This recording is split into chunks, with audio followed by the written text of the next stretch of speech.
Magandang araw po sa ating lahat. Nakita po natin kahapon ang part 1 ng video message ni Vice President Sara Duterte kung saan nililihis na naman niya ang mga issue. Talaga pong tatak Duterte na yata ang pambubudol. Mula sa peking war on drugs, peking good governance, peking pagkontra sa korupsyon, at ngayon, peking sagot sa mga issue.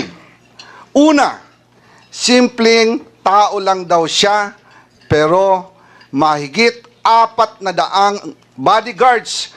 Siya lang po ang kaisa-isang Vice President sa kasaysayan ng Pilipinas na may ganun kadaming security. May sarili pang Vice Presidential Security Group. Never happened in the history of the Philippines. Nag-iisa nga siyang humarap sa pagdinig ng Committee on Appropriations, pero sangkaterba naman ang bodyguard sa labas ng conference room. Humiling pa ng pagkain para sa 100 gwardiya na dala-dala niya at hindi naman kinain.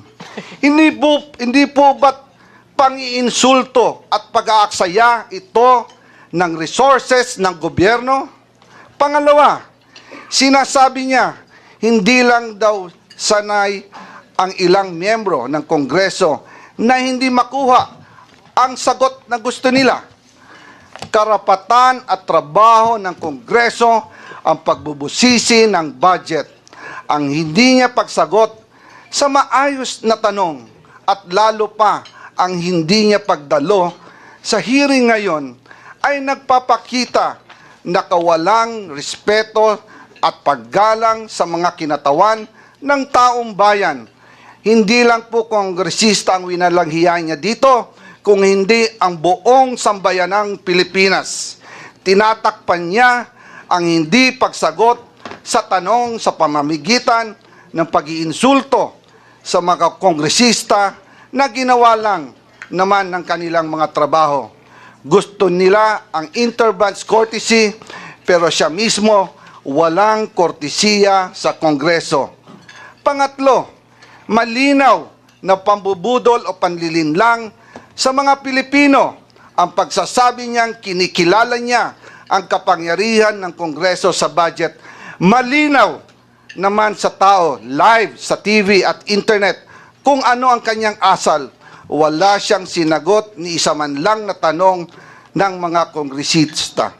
Abogado pa naman siya, pero mukhang absent siya nung tinuro ang prinsipyo ng separation of powers at Kongreso bilang co-equal, kapantay ng sangay ng gobyerno ng ehekutibo. Batay sa ating representative democracy, ang mga kongresista ay binoto bilang kinatawan ng taong bayan. Kaya kapag ang isang kongresista ay nagtatanong sa paggamit ng budget, siya ay nagtatanong hindi lang bilang individual, kundi bilang kinatawan ng Pilipinong bumoto sa kanya. Demokrasya at hindi po tayo monarkiya. Wala tayong hari at reyna. Sunset na po ang dating administrasyon. Kaya wala pong karapatan ang ating mga halal na opisyal na umastang parang masasakupan niya lang ang mga kinatawang ng taong bayan. Pang-apat, paulit-ulit niyang sinasabi, I will defer to the wisdom of Congress.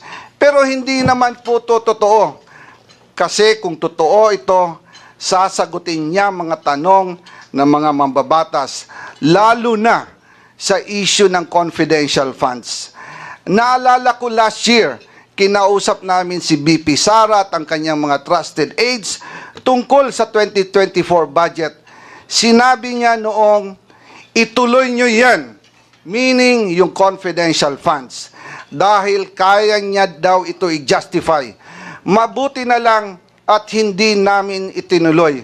Kung hindi, magsisisi kami dahil ang pondo ng taong bayan ang pinag-uusapan dito At tandaan, COA at hindi Kongreso ang nagsasabing mali ang paggamit ng 73 million sa 125 million confidential funds na ginamit lang sa loob ng 11 days. Talo pa po dito ang pondo ng Napoles Fund na gamit ng 60 days. Ito po, 11 days lang. And ngayon, bibigyan pa ba natin siya ng 2 billion na panggagastos daw sa mahihirap? Ibigay po natin to sa tamang ahensya. Huwag po nating ayahan na waldasin na naman ang kahit pisong sintimo na dapat natin bantayan. Politika daw ang dahilan ng umano'y panggigipit sa kanya ng Kongreso. Nanunood kaya siya ng budget hearings? Nakikita niya kaya kung gaano kahaba at katagal ang pandinig at mga questions and answers na kinakaharap ng iba't ibang ahensya ng pamahalaan para i-justify ang kanilang budget? Why should the OBP be any different? Especially napakagaling magwaldas, maglakwatsa at mangurakot. Malinaw, diversionary tactic ang video message ni BP Sara. Tulad ng tatay niya, gusto niyang ilihis ang usapin sa tunay ng isyong kinakaharap niya. Ayaw niya kasing magpaliwanag. 125 million confidential funds spent in 11 days at nagsabi mismo ang COA na mali ang paggastos nito. Kung bakit kulelat ang mga batang Pilipino sa math and science sa ilalim ng panunungkulan niya bilang DepEd Secretary. Kung bakit sirang gatas, may insekto at inaamag na Nutriban ang pinamimigay sa mga mag-aaral. Kung bakit malala ang korupsyon sa DepEd at palpak ang kanyang panunungkulan dahil tamad at hindi siya pumapasok kahit minsan sa Department of Education. At higit sa lahat, kung bakit sa gitna ng lahat na kapalpakan at katiwalian, ito ay dapat siyang pagkatiwalaan pa ng 2 billion sa 2025.